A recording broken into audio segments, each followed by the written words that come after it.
All right, assalamu alaikum, akhi. Jazakallah for taking the time out to come back on the channel after quite a hiatus. How's everything? How have you been? Walaikum salam wa rahmatullahi wa barakatuh. Alhamdulillah, akhi. It's been okay, mashallah. I mean, given the Alhamdulillah. circumstances, of course, but alhamdulillah. Yeah, so just real quick, it would be nice to catch everybody up who may not be familiar with you and your story because it's been several years since, subhanAllah, since you've been on the channel. So many new subscribers may not really be too familiar with you. So if you could just give us a brief background about, where you come from and so on and so forth so that they're a bit familiar with you. Okay, well, uh, I'm from Baltimore, Maryland. Born and raised there mainly. Lived also a few years in Washington, D.C. Uh, I've been here in Saudi Arabia for about 13 years now. I'm still here in the city of Jeddah. And yeah, I came here when I was first, I think I was 25 when I first came here, and I'm still here. So one of the things I wanted to discuss with you, particularly as you have a background growing up in Baltimore and with everything that's going on with the George Floyd protests and the discussion that is on a worldwide scale right now, is I wanted to get your perspective on things because I just pulled up this Baltimore Sun article where they were talking about some of the corruption within the police force in Baltimore. There's an article that says at least 20 Baltimore police officers arrested, sentenced, or suspended during department's ugly 2019. And this was just published in December. So, like, this is a real reality that certain people have to deal with. And even amongst these officers that were arrested, I personally knew two of them. One of them was an African-American, young, around my age, and he used to come to the gym and we used to play basketball. So when this whole story came out, we saw that he was one of these officers that were being arrested for corruption. It was really surprising and it hit close to home. And not only that, but there was another officer, Caucasian, who lived in the same neighborhood as my parents. So it's just like, subhanAllah, how close to home it can hit to some people. And even the fact that I knew them, they were in the inner city. That's where they used to go and do their work, and whatever they got arrested for, that's where it was done. So it's just to let people know, like, this is a reality. This really happens.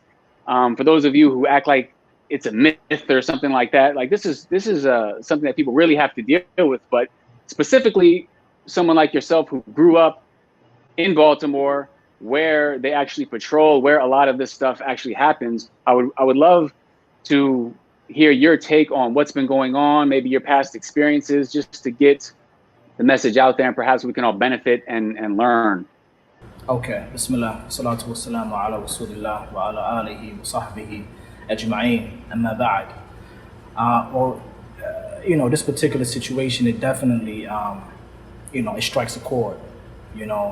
For one, obviously being black and experiencing racism in its different faces and forms. I myself, in full disclosure, have been discriminated against. To speak about the particular thing that you just mentioned, yes, I myself have actually, experienced police brutality. I've actually, in full disclosure, I've actually spent time in prison for a crime that I was completely innocent of, and the police literally planted everything on me, drugs, guns, and they had no problem doing this. Okay, so for sure, I definitely understand, and I definitely can relate to a lot of the injustice that's going on, especially when it comes to police brutality and use of abuse, no doubt. Yes. So, and during that time, there was no smartphones. There weren't these cameras that the police were wearing. So the amount that they could get away with, Yeah. I mean, you could do anything they want, basically, right? Yeah, but what makes it worse though is that we've seen many recordings, many videos of officers literally murdering, black people. innocent people. Okay, this is actually not new. It's not uncommon. You see, it's not like, oh, this happens every once a year or every few years. I mean, it happens on a daily basis. In fact, I'm pretty sure you can find a police murder on a daily basis in any given city.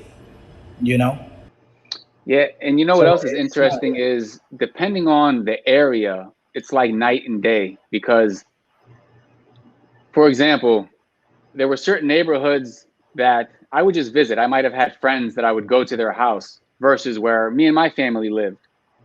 And where me and my family lived, there would be no police bothering anyone or anything, right? Yeah. But once or twice, I would visit my friend in one of these particular areas, predominantly African American, and the cops would pull me over. They would ask me if I have drugs and guns in the car.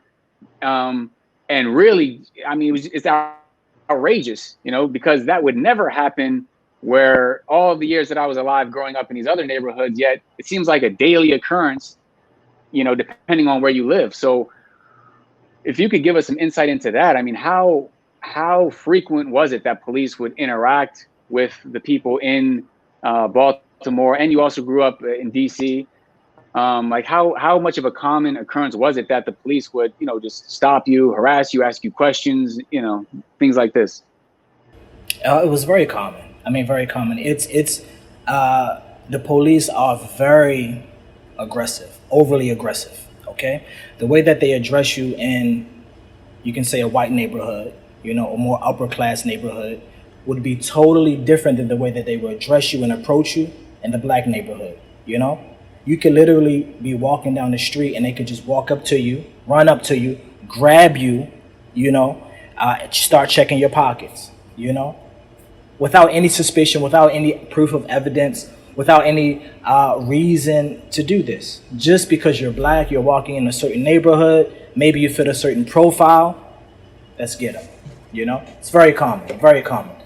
Police brutality is very common.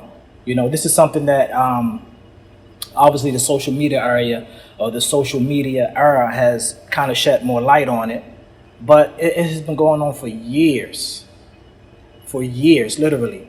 And yeah, it's just very common, very common. Yeah. So just to play devil's advocate, so you can respond to some of the things that people might bring up, is now some of these neighborhoods, people would consider them to be more, they would say that there's more of a police presence due to the crime, right? They would say, oh, there's more drugs there, there's more crime there, so that's why the police are there. How do you think, what would you respond to in that regard, in terms of people trying to justify the police and what they're doing?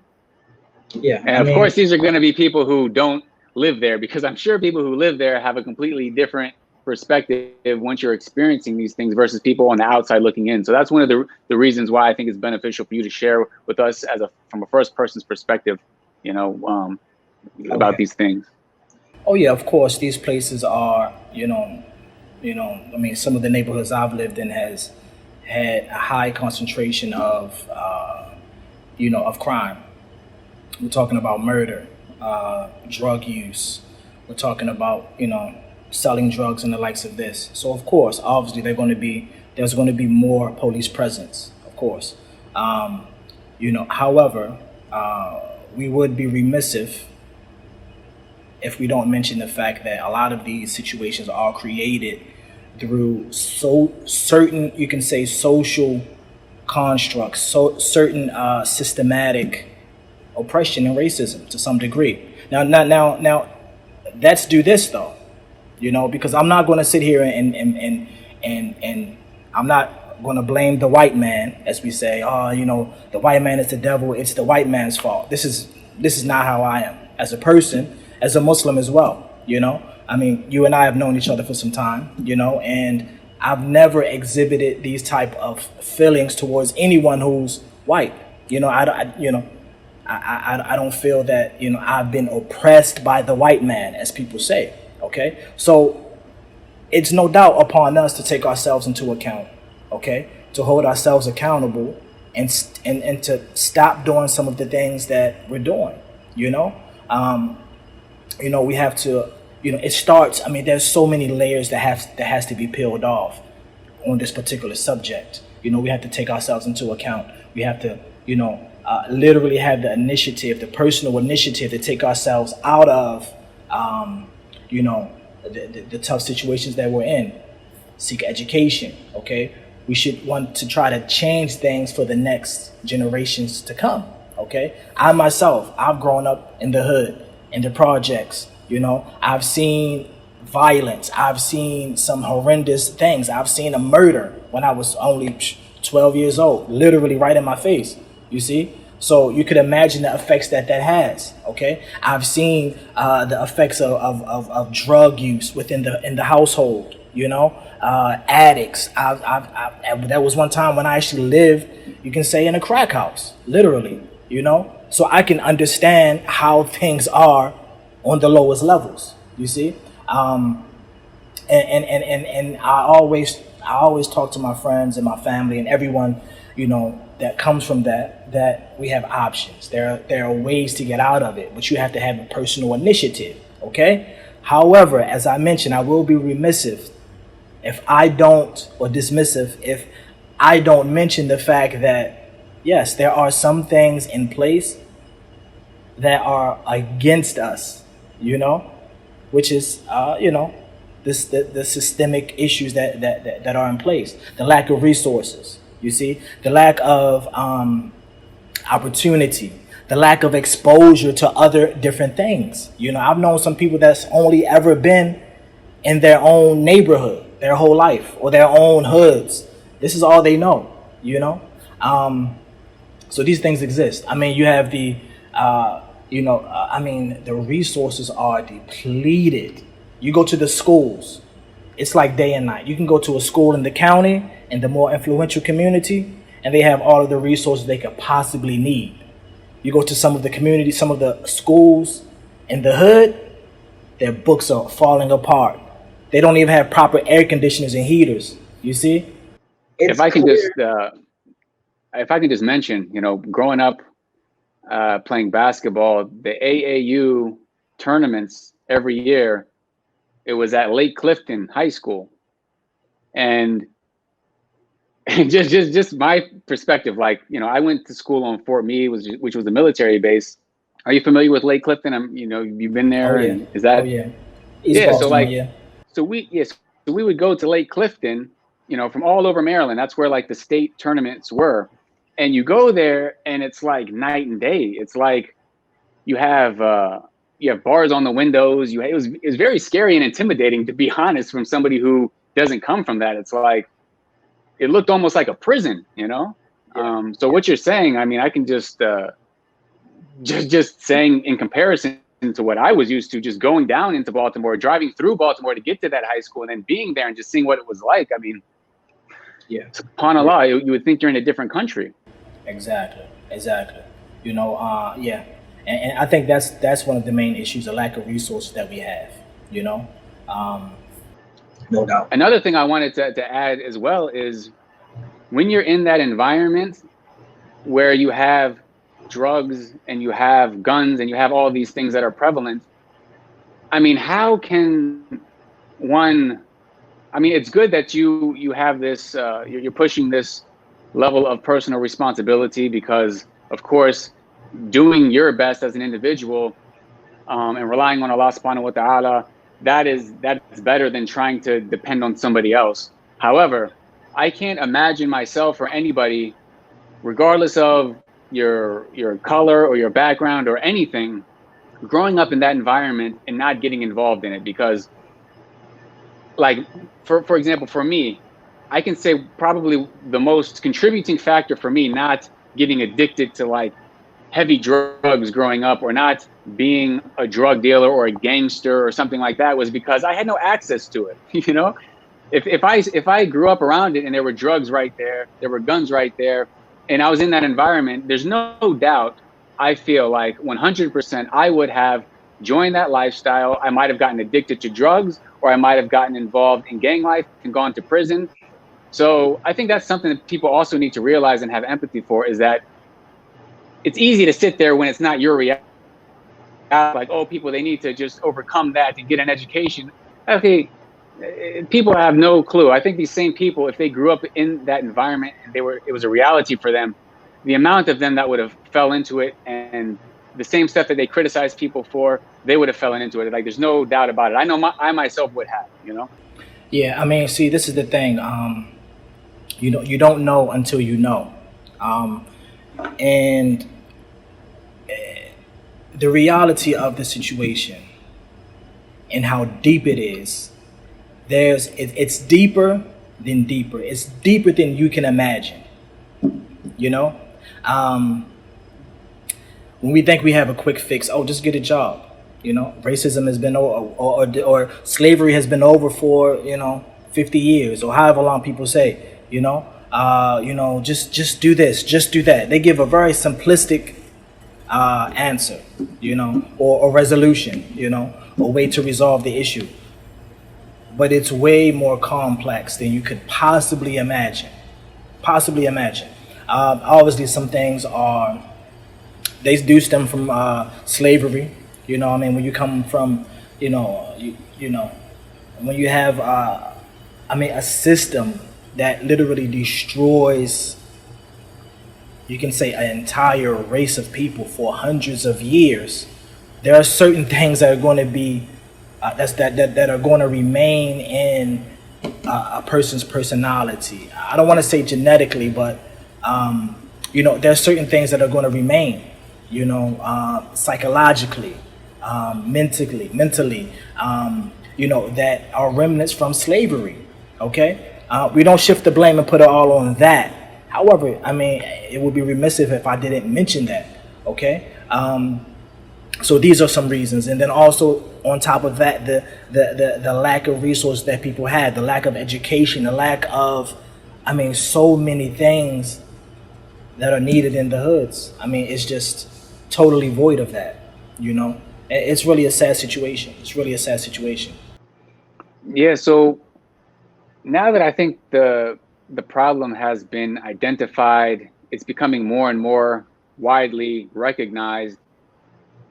The main thing to start discussing are solutions. I think that's what, like right now, especially with the protests, it's like even around the world, it seems like they're on the same page. They want justice. They want to stop the racism, the police brutality. What are some of the solutions that you think we can bring forth? And also, what are some of the solutions coming from you and the people perhaps that you grew up with in your neighborhood, coming from your experience? Because like you said, it's easy for somebody outside to say, oh, just get a job, oh, just get an education. But in terms of within the community, of course, there are people who also have a perspective about, how to solve these issues that might differ. So I'd like to hear your thoughts and anything you're familiar with in terms of people that from these neighborhoods and whatnot.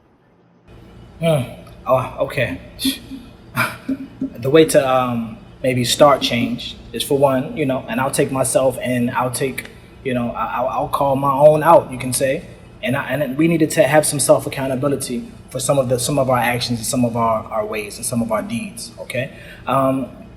However, as far as things that can help our community from the outside, okay, because I like to focus on what's inside first, and then of course you can say the outside community can also help, but of course there has to be laws that have to come in place. I definitely think that the laws have to change. Okay, the laws in regards to, the way that the police, the police system is set up. And we can even go deeper than that. We can go all the way to the prison system as well. For one, when you have a system that's built on, money, making money, it's a business, in fact, of course, you're going to have some corruption involved, all the way, and it goes all the way up to, politicians and the likes of that. So, of course, laws have to change that don't profit the criminalization of black people, the over policing of black communities, that needs to decrease. Also, police officers themselves have to be taken into account.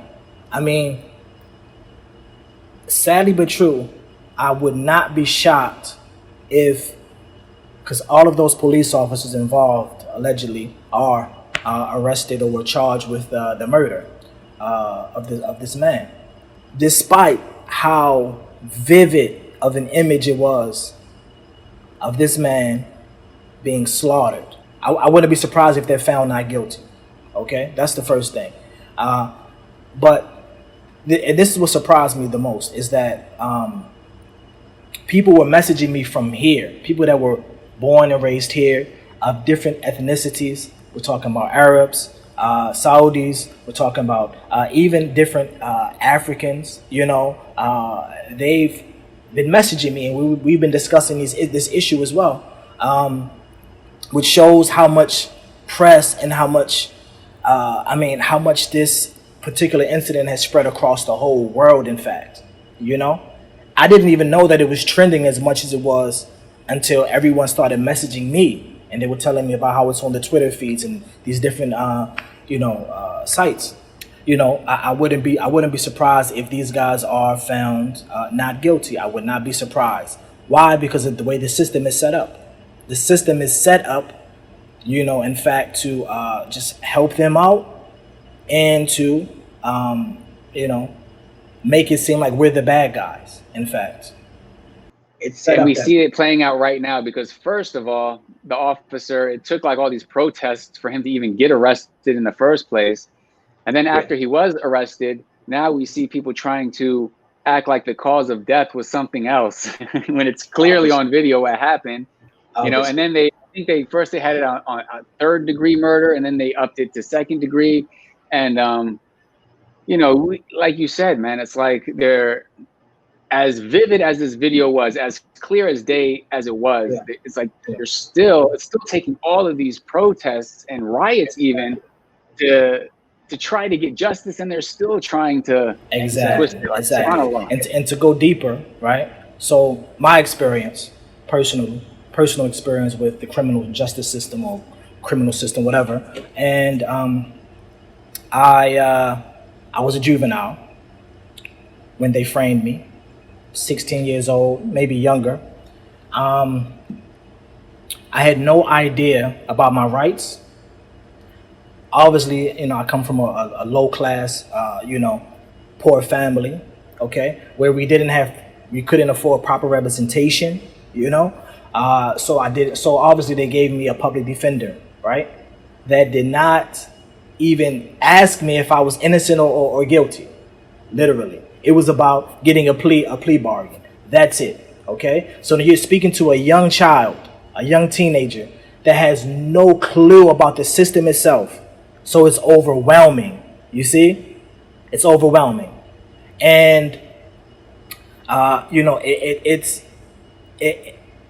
I'm telling you, it's so structured against you that it's amazing. I mean, even a totally innocent person, and wallahi, as I mentioned, wallahi, I was totally innocent, and the police officers knew it. They caught me, they grabbed me, drugged me in this house, and beat me up for about 10-15 minutes, put the gun in my face, put the dog in my face, tried to scare me, and then put me in the paddy wagon, sent me to central bookings, and I was a juvenile. Look at this. When I arrived at central bookings, right, the guy at the front that checks you in said, he can't come here because I was a juvenile with the drug charge. He literally got on the phone, on the microphone, called his the other guy, I guess the arresting officer, and just like that, he said, give him the gun charge so he can stay. I guess he didn't want to take me to the juvenile place. You see? Now, I had no clue. I didn't even think about, okay, maybe I should get the gun printed. I should get the drugs printed. I should do this. I should do that. No clue of the system. You see? And then what they do, this is how deep it is. This is what they do. When they put in your face, oh, for this charge, for this gun, for this drugs, you can do 50 years in prison. 50 years. When they put that in your face, what are you going to do? And they say, look, you have the option to take this 50 years right now, or take this 5 years, and we'll let you go home today with a suspended sentence. What would you do? You would take that charge. You would take that charge, despite being totally innocent. You see? I mean, Prime it's example insane. of how To the even system to is even set try to up. put yourself in that position, you know, like imagine, for example, like Donald Trump, one of his kids, that this happened to them, that police officers grabbed them when they were 15, 16 years old, dragged them into a building, had guns in their face, beat them, had a dog on them, dragged them to the police precinct, tried to threaten them with 50 years or you take this charge. To think of the outrage that someone would have about that, but yet it happens to you and it's happened to countless other people, and it's like no one cares, no one does anything about it. It's and another thing is, so people might think like, oh well, why would they do that? But as you mentioned before, there's business to it. You know, like Business. it's as if they're making money off of people like you who get arrested, who go to jail. It's a business. So there's that, you know, and then there's the whole aspect of racism and, you know, just evil in general. Like subhanAllah, you got to have a certain level of like shaitan in you to do these things, man. But it's a reality. So Exactly. alhamdulillah that it's being brought to international attention. That's good. I'm glad to hear that people, even where you're at, are hearing about it. And I mean, everyone seems upset about it, man. So hopefully we can do something about it. But that's the one thing that I see lacking is actual solutions. I see people, they're upset about it, they're angry about it, and that's sort of, I think, what feeds into some of the chaos. I mean, of course, you also have like agent provocateurs who are undercover causing the chaos, but you also have people who are just upset and they got this energy and they've had enough. So it's like, well, what's the solution? You know? Yeah. So let me ask you this question though. I'm sorry to cut you off. My question to you, as a white man in America, as we say that you have the Caucasian persuasion, you have the skin, and obviously, you have some privilege, you can say. How, because I've noticed, and it's quite impressive to see, I've seen during some of the protests, at times more white people than black people, and to be honest, it was quite surprising and actually breathtaking, or impressive to see, and I was quite impressed, because I didn't know that the sentiments were shared as much within the white community as it was in the black community. Do you have any reason behind that? I didn't know that much sentiment existed.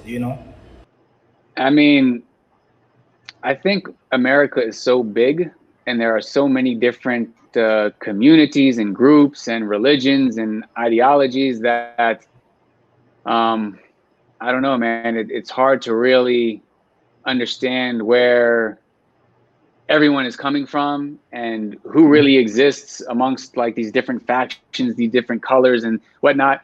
And I say that because my perspective of race relations and things of that nature, I come from a perspective where my father, his best friend was black. My father, like his heroes, many of them were, African Americans like Jimi Hendrix and Michael Jordan. And so I grew up in an environment where I was raised a certain type of way where there was no racism. There was no, it wasn't weird to be around other races. We understood everyone's human beings. It became very natural. So as I grew up, I always had friends of different ethnicities, and it was never a thing. And I think generationally, that has sort of become more over the years the case for a lot of people.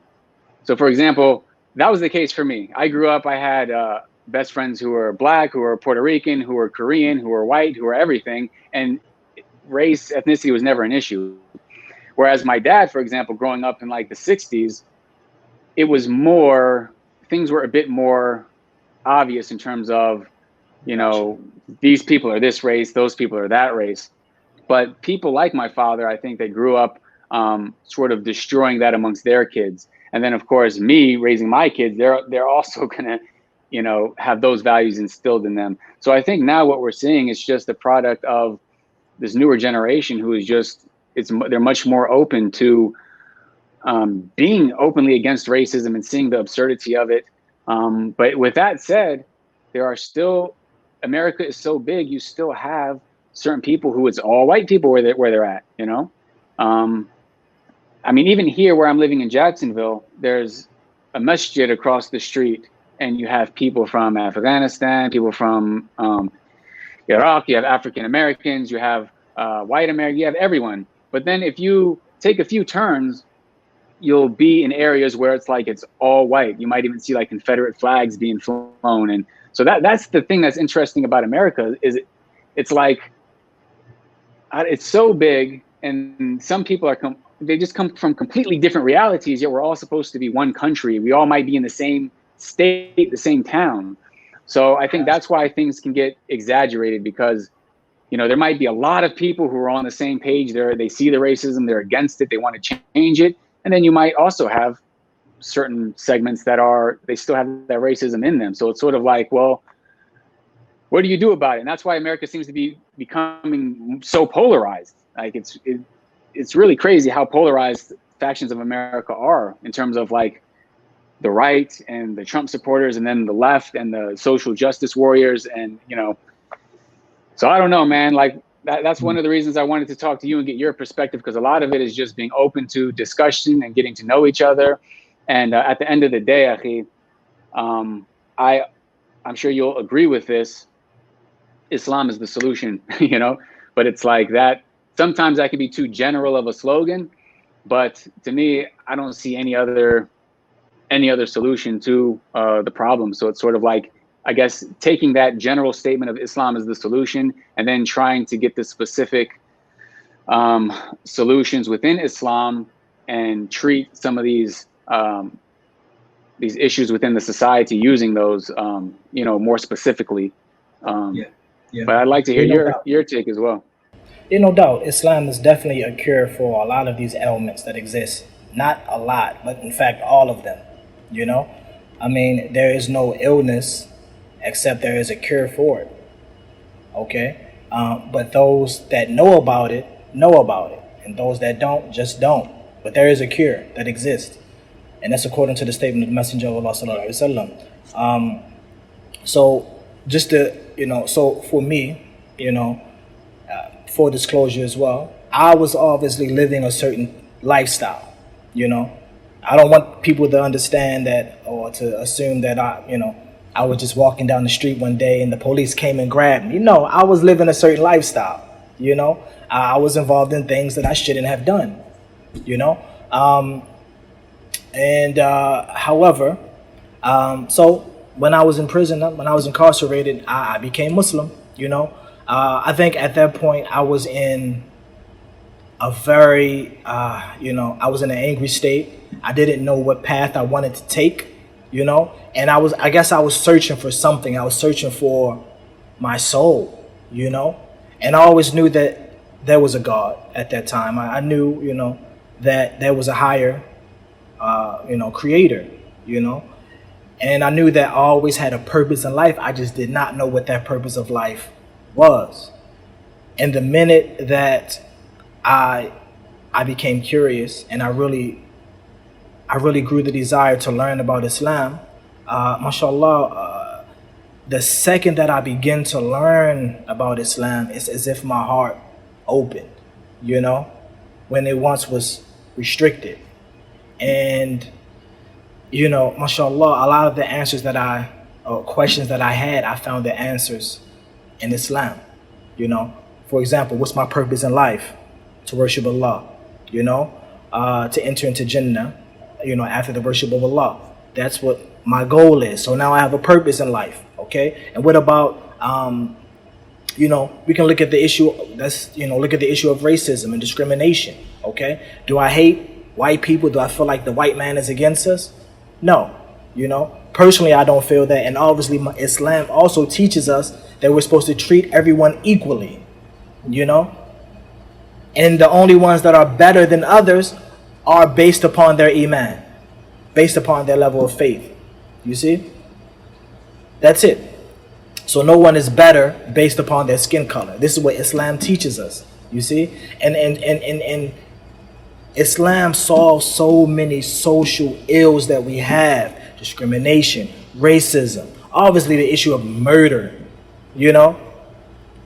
I mean, there's a resolve or a solution to all of these ills that we have in our society. Islam doesn't teach us to murder, to slaughter someone, you know, in any capacity.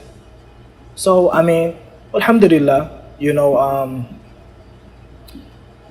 Allah bless us and make us firmer in the religion of Islam. I mean, and I think even more so than perhaps anything either one of us can say is just to look at your life in particular and the influence that Islam had on you, for you to have come from that background where, like you said, it's not like you were just walking down the street. But as I had mentioned, I mean, any of us would have gotten involved in these things had it been surrounding us, if that's all that we knew. And you also mentioned that there are many people that you know from your old neighborhood and whatnot who it's like that's all that they know. They just know their block. But for you to have gone through what you went through, to embrace Islam, and then I'll let the people know, I mean, you went overseas to Saudi Arabia, you learned Arabic, you graduated from the Islamic University of Medina, you made hijrah, you've been living there I'll let you speak for yourself, but in the past you've mentioned like how it's just so much more, it's peaceful, you know? So I think it's also important just to, I know you don't want to just put yourself out there like that, but I think it's important that people see someone like you and the positive impact Islam had on you and how you changed your life from where you came from and then where you're at now. I think that really speaks volumes, and it's important for people to see that, especially people who come from, maybe the same neighborhood as you. So jazakumAllahukhairan for coming on here and sharing your views and your story.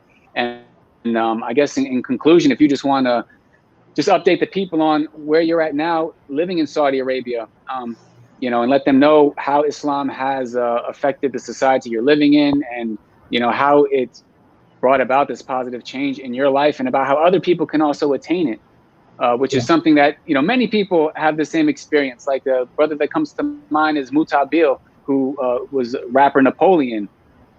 He's very active in dawah on social media, showing how he came from a similar background in many ways. And now he made hijrah to Saudi Arabia, and he has his own business, and he's, trying to spread this message of Islam. So I just want to give you the, closing remarks, anything you'd like to say in general and specifically in regards to that. Barakallahu feek. Barakallahu feekum.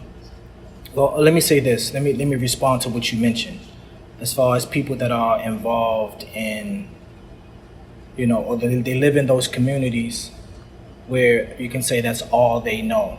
Okay, just thinking back on the life that I lived, and the way that I was raised, in the neighborhood that I lived in. I mean, literally, that was all that I knew. Imagine waking up in a crack house, and there's no food in the refrigerator. You're a young teenager, and you're basically, you can say, deprived of basic necessities, and then you go outside and you see the young guys on the corner, selling drugs, and they have money in their pockets, and they're flashy, and they have the nice cars, and they're sitting there eating, food, and it's very alluring, especially for a young influential guy that doesn't have the guidance and the support from his own family and his own household. What do you think you would choose to do? It gets to the point where this word has been constantly used, you're doing what you have to do. But in many cases, some young people are doing what they have to do. Let's be honest, Not to cut you off, but it's so alluring that people who don't even come from that, like in the suburbs, they still want to live that lifestyle, right? This is well known that it's spread out. It's so alluring to people that even people who aren't in that position. So imagine if you are, I just wanted to add that. Exactly. So that's one thing. So at a very young age, it's easy to get sucked up into it, you know. To add, not to add the peer pressure, not to add the influence from the outside, you know, and the lack of influence from within your own household. You see, so that's a problem. Yeah. So, what was the next point that you mentioned? So, as far as however, it gets to a point where you have to grow. You have to realize the situation that you're in is pretty much like selling drugs and being in the streets. It's pretty much a dead end road. You know, I mean, look at the outcome of the people that's around you, and this is for anyone that's in the streets.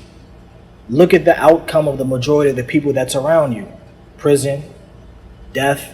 You know, I mean, me, the short time that I was out there, I mean, literally, like, I can count 10 different people that, you know, that died in like a span of year that I knew personally. You know, if I look back now, it's probably tripled. You know, guys that from the same block. You know, or they're strung out and addicted to drugs. So it's only those three outcomes. There's no success stories at the end of the road. There just isn't. It's a dead end road. So it just gets to a point where you have to take yourself into account, and so. Well, alhamdulillah, when I was in prison, I became Muslim. And, walillah alhamd, you know, of course, Islam has affected my life and changed my life, I mean, in so many ways. It's literally, you know, I did a complete turnaround, you know. The things I was involved in, alhamdulillah, I don't do. You know, of course, I'm not perfect, but the many ills that that I had, is, mashallah, it's gotten better, we'll say. You know, with the blessing of Allah subhanahu wa ta'ala. You see, now I have a path. Now I have a path to follow. And so basically I came here after a few years. I was home, and mashallah, I was able to study Arabic in the University of Medina, 2-year program, and then I went on to study in Sharia, graduated with the undergrads in Sharia, and walillah alhamd, you know, at this time I chose to stay here for a little longer, and I'm now teaching here in Saudi Arabia, teaching English, and eventually I'll be back, but that's where I'm at now, so walillah alhamd, you know. Alhamdulillah, jazakallah khair, akhi. I was saying before you entered the chat, I was letting everyone know you were you played a vital role in starting this channel like 5 years ago, man. You were early on, you know, doing interviews and recording videos in Medina. So jazakallah khair. I hope we see more of you. It's been a couple years, I think, since you've been on the channel. So everyone in the comments, you know, let Abdul Rafia, let him know how much you guys want to see him and benefit from him. Inshallah, he has a lot to offer. So jazakallah khair. It's really, I really appreciate your time, and it's good to see you and that you're doing well. And until next time, akhi, take care and keep in touch, man. Assalamu alaikum wa rahmatullahi wa barakatuh.